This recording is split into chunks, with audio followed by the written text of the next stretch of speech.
Hello, hello, hello, and welcome to Motivation Monday with Lois. Come on in, come on in. And when you come in, could you say hello so I'll know that you're there? In order for me to see your comments, you would have to allow StreamYard to see your name, and then that way I can say hi to you as you come in. Otherwise, I'll just say hi to you. You're out there. I'm glad that you're there.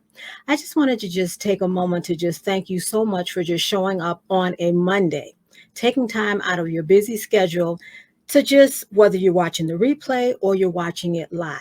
And I don't take that for granted.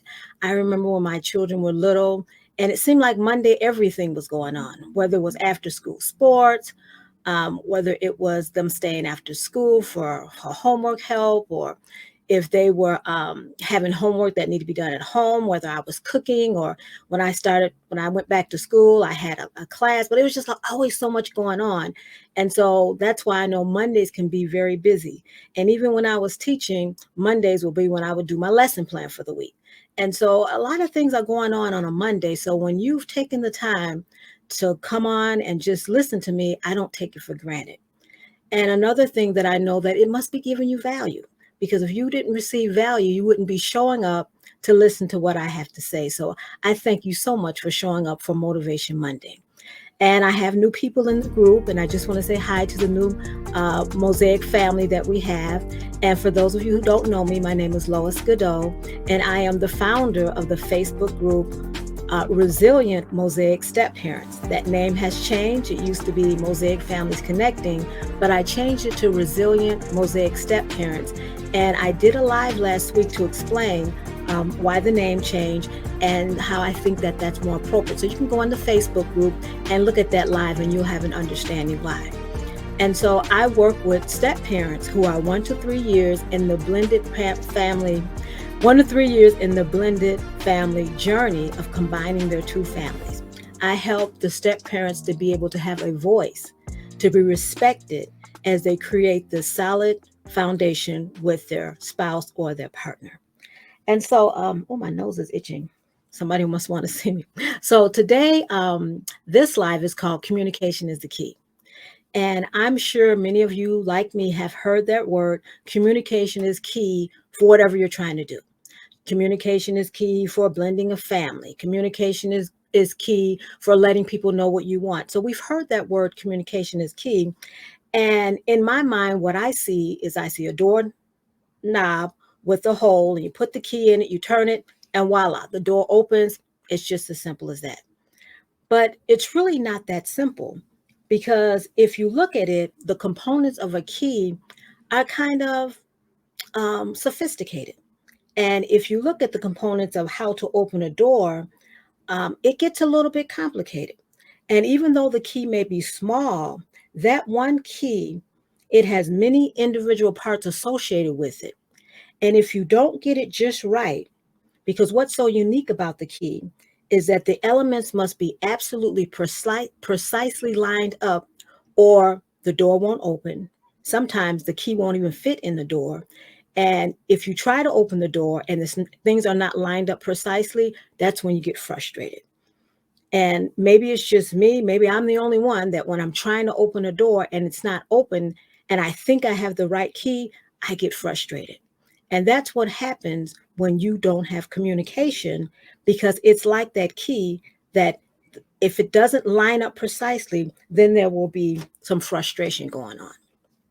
Now, I'm not going to go through all of the mechanisms for the key. You have the pin, you have the spring, you also have tumblers. So it's a lot of things that's involved when you're talking about a key that opens a door. And we don't think about that. All you think about is I have this key, put it in there, turn it, and the door is going to open. But if things don't line up precisely, if those tumblers are not working, then nothing's going to happen. You're not going to be able to open a door. And even sometimes if a key goes into a door, you're like, okay, good.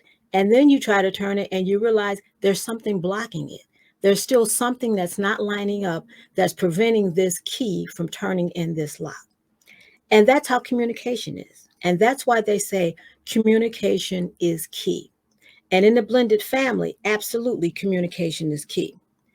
Because just like communication, if you don't say the right words, if you don't hit the right points, communication is not going to happen in a blended family. This week, I put my story up in the Facebook page, so I encourage those of you who haven't read it to go ahead and read it.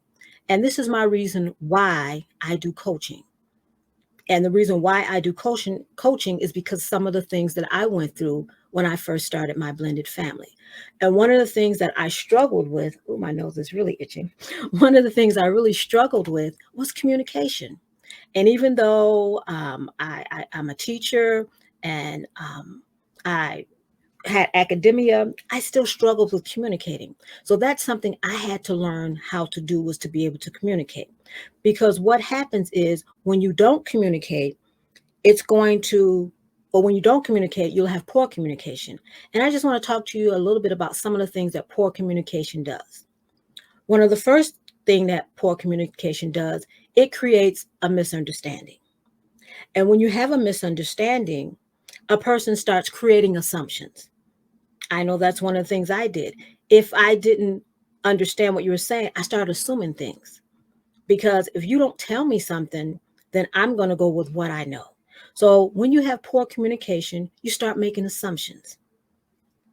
Another thing that miscommunication does is it causes you to miss opportunities. Miss opportunities to be able to emotionally connect with the person. And I know in education, when there's things that happen, they call them teachable moments. So if you don't communicate, you've missed an opportunity to have a teachable moment with your child. So that's another thing that poor communication does. It causes missed opportunities. Another thing that poor communication does, it causes unnecessary conflicts, which are the arguments. Because I'm not communicating effectively, then it usually leads into an argument.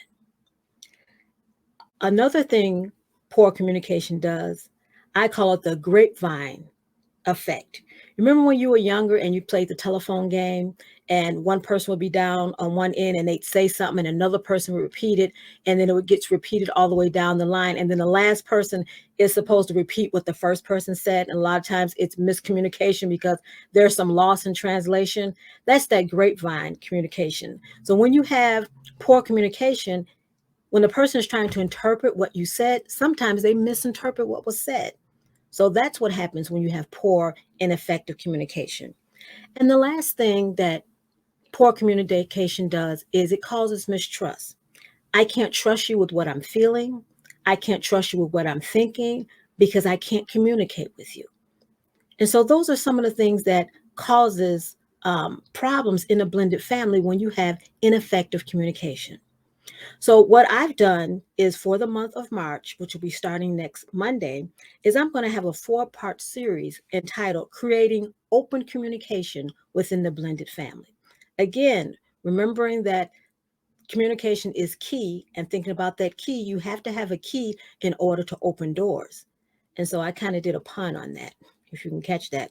So creating open communication in blended family. And starting March 7th, the first one is going to be communication with your spouse or your partner.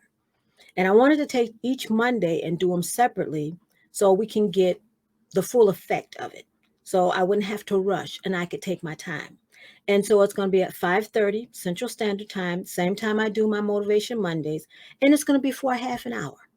And one of the bonuses that I have is that I'll have a 15-minute Q&A, questions and answer, about communication with that particular with that particular person that we're talking about, or a specific topic that we're talking about.